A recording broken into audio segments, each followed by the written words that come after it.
All right, Shalom.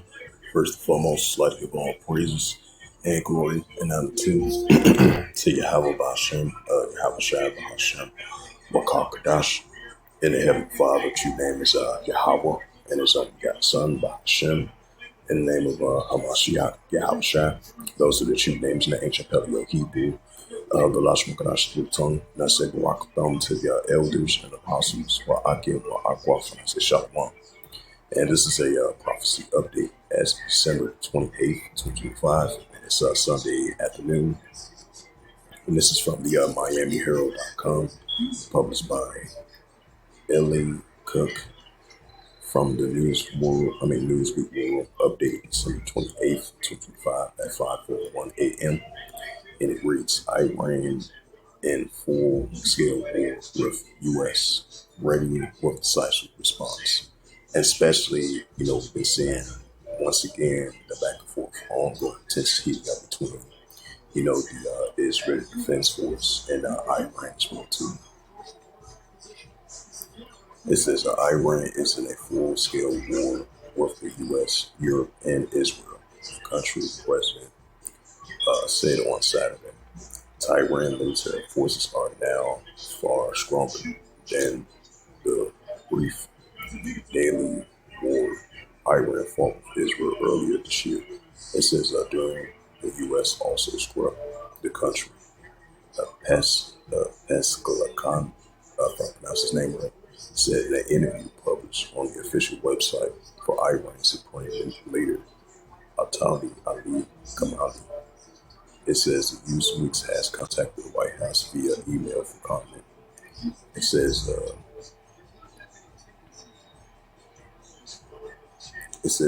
why it matters. U.S. President Donald Trump is expected to meet with Prime Minister Benjamin Netanyahu in Florida on Monday. Iran is likely to feature high on the two leaders' agenda for their meeting at the Mar-a-Lago Resort in Palm Beach. It says Netanyahu is expected to land in Florida roughly at 2 p.m. on Sunday, according to the Israeli media. It says what to know. This war is worse than Iraq's war against us. If one understands it well, this war is far more complex and difficult than the war. It says Beskar Khan said Iran fought a prolonged war with its neighboring throughout the 1980s. It says in the war of Iraq, the situation was clear. They fired missiles. The Iran prime president said, but the U.S., Israel, and Europe countries politically, economically, culturally, and receiving Iran as well as impacting the nation's security. He added. It says one on one side they block our sales, our exchange, our trade, and on the other side, expectations in society has risen. Pascal Khan said the U.S. and many European countries have imposed extensive sanctions on Iran for years, including on its oil industry and financial sector, often linked with Iran's nuclear program. Both Israel and the United States struck sites connected with Iran's nuclear project and broader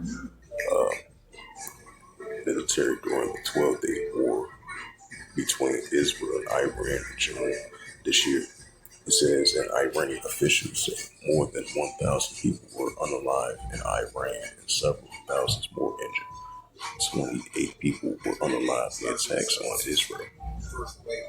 The U.S. launched assaults on 3 Iran's nuclear sites in a coordinated attack involving more than 125 aircraft Tomahawk cruise missiles and the first known combat use of the GBU-57 mass ordnance penetrator bunker busting bombs. It says Tehran then attacked the U.S. Al-Rab military base in Qatar. No injuries were reported. He says when asked whether Israel or the United States could carry out new attacks on Iran, Peskov responds, if they choose to strike, they will naturally face a more decisive response. Despite all the problems we face, we are now in terms in both equipment and personal far stronger than we were during their previous attacks. The Iranian president says, what are people saying? We must help with all our might to fix the country, Iran president says in an interview published on the official website in Kamali on Saturday from Newsweek. Updated. This story was originally published December 28th at 5:22 p.m. 5:22 a.m. Hey, what's up, man? Hey, you went down the street? No, because it was raining out there. Yeah, it's pouring rain right out here. Huh? Oh, yeah. Oh, y'all had to go into that. Oh, y'all had to go into that church.